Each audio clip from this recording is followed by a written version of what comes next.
Voilà, au cœur de la fromagerie de la famille Ruffieux, c'est Christine qui dirige toute la manœuvre. Donc ce petit fromage sanglé, il a été fabriqué, la présure à l'intérieur, le pénicillium, tout est prêt. 48 heures en moule pour vraiment s'égoutter tout tranquillement. Et c'est là que l'opération originale et importante d'aujourd'hui, c'est que ces fromages ils vont être sanglés.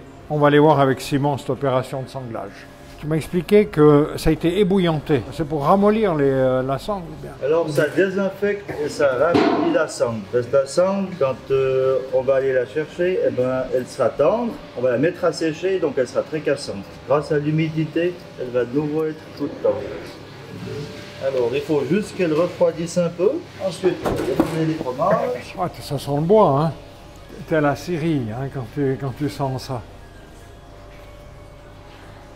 Ah oui, c'est tout simple. Hein. Et donc en refroidissant, je dirais après un mois d'affinage, on aura quelque chose de très dur. Donc le but de tout ça aujourd'hui, c'est que le goût se transmette finalement du bois jusqu'à l'intérieur du fromage. C'est exactement le but recherché. Et combien de temps il faut pour que vraiment, quand on déguste, on ait ce petit goût de bois qui ressort? Je dirais qu'il faudrait environ un mois. Je ne sais pas si la patronne est d'accord avec moi, mais... On est de l'avis de la patronne. On sent déjà cette odeur assez rapidement quand on cuit l'écorce. On sent cette bonne odeur qui nous vient. Et je trouve qu'elle imprègne assez rapidement aussi le fromage. Finalement, est-ce que c'est la même technique que le Mont d'Or ou pas du tout? C'est la même base, à part que le vacherin Mont d'Or, c'est un vacherin, ça va être une pâte dure, et tandis que nous, ça va être quand même la pâte molle. Et ne pas oublier, on est dans le fromage de chèvre, hein.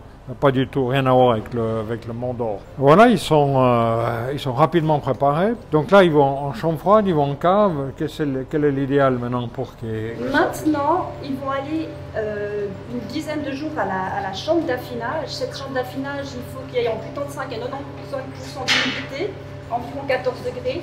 Et puis c'est là qu'il y a les bons paramètres pour que les petites moisissures de la croûte fleurie se développent. Puis après, on les emballe sous cellophane. Le fait de l'emballer, je pense, jaune avec le cellophane, ben finalement, vous créez un climat à l'intérieur. Exactement, ça concentre un petit peu tout cet arôme du bois. Ça permet de bien le conserver aussi. Voilà un magnifique fromage de chèvre qui a un affinage tout particulier. Mais pour arriver à ce produit, ben, il y a un long processus. Alors, je me trouve aujourd'hui en terre fribourgeoise, au bord du lac de la Gruyère. Je me trouve avec la famille Ruffieux qui ont un élevage de chèvres chamoisées et elles sont là. Toutes ces chèvres chamoisées, je suis avec Simon. Simon, en plus de ça, tu es le chevrier, tu t'occupes de la fabrication, mais ta fonction, c'est vraiment les chèvres. Oui, moi je m'occupe de tout ce qui est de la partie rurale. Les chèvres, les herbages. Je m'occupe également de la place pour le compostage, la mécanisation et bien sûr la traite qui nous fait donc le lait. Et ces chèvres, elles se ressemblent toutes? Oui, c'est toutes des chèvres chamoisées. C'est une race qui tient son nom du fait qu'elle ressemble avec les couleurs, le noir et le brun, au chamois. Ah, c'est simplement l'aspect qui a donné l'appellation chamoisée. Et il y a un grand troupeau, parce que là on en voit beaucoup, combien on a? Alors en tout, nous avons environ 200 chèvres, dont 165 que nous trayons 2 fois par jour. Toute la belle saison, depuis le mois de mars jusqu'au mois de décembre, quand le temps le permet, elles sont au pâturage, elles mangent de l'herbe, comme nous pouvons voir ici. Et puis autrement, pour la saison hivernale, nous avons des courettes où elles ont accès tous les jours. Nous sommes une exploitation bio. Et qu'est-ce que ça représente, 165 chèvres en lait? Nous arrivons autour des 300 litres par jour. On voit ces chèvres, je vois ce fromage fini, mais il m'interroge ce fromage. Pourquoi? Parce que je vois ce joli fromage, puis il y a ce brun autour. Je me demande qu'est-ce que c'est. Qu'est-ce que tu as mis autour pour qu'il soit comme ça? Alors c'est une écorce d'épicéa. Donc tu as mis un morceau de bois autour du fromage. Exactement, oui. Alors ça m'intéresse. Est-ce qu'on pourra aller voir comment se prélever et tout ça? Mais bien sûr. Départ pour la Syrie. Allons-y.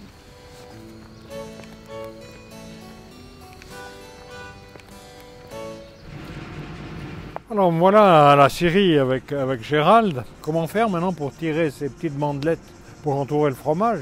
Alors pour faire les sangles, comme on appelle, on a besoin de 2 outils. Alors ça c'est pour enlever la couche superficielle d'écorce. Ah, c'est pas la totalité de l'écorce qui part. Donc l'idée c'est de lisser, tout soit beau lisse, quoi, un petit peu. Il faut enlever l'écorce, pas trop, parce qu'on enlève trop, ben il reste. Il n'y a plus rien, quoi. Une fois qu'on a écorcé, on emploie cet outil-là. Alors ça, c'est un outil que j'ai fait fabriquer spécialement. Je coupe d'abord comme ça, puis après, ben, si j'ai besoin de 35 cm par exemple, comme ça on a directement nos longueurs de sangle. Ouais. Quoi.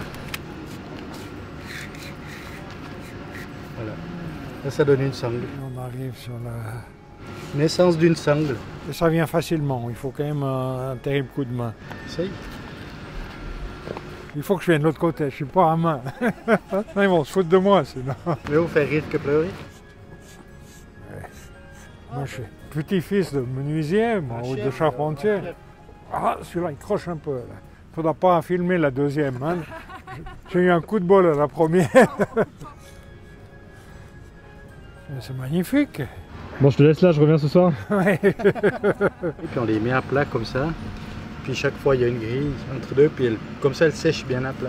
Ben voilà que ce produit terminé qu'il faut absolument déguster. Et le plaisir de déguster quand je pense qu'il y a toute une famille qui est là derrière, le fiston pour s'occuper des chèvres, la maman pour fabriquer et papa pour nous préparer ces sangles pour mettre autour, ça peut être qu'un produit extraordinaire.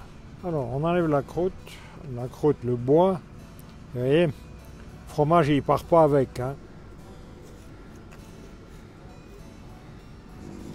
Honneur à madame.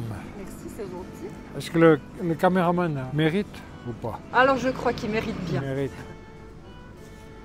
Voilà un fromage unique pour moi. Parce qu'on a réussi à conserver le crémeux presque coulant, avec quand même une texture aussi un peu ferme sur les bords. Ce petit goût qui ressort derrière. Et puis, avec cet affinage, il y a vraiment un mélange. Il y a un nouveau goût qui est sorti entre l'épicéa et le fromage. Une pépite pour moi. Merci à la famille Ruffieux, merci pour votre travail et merci pour nous fabriquer de si beaux produits. Merci.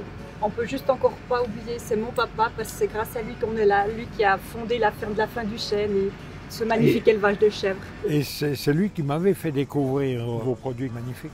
Merci beaucoup.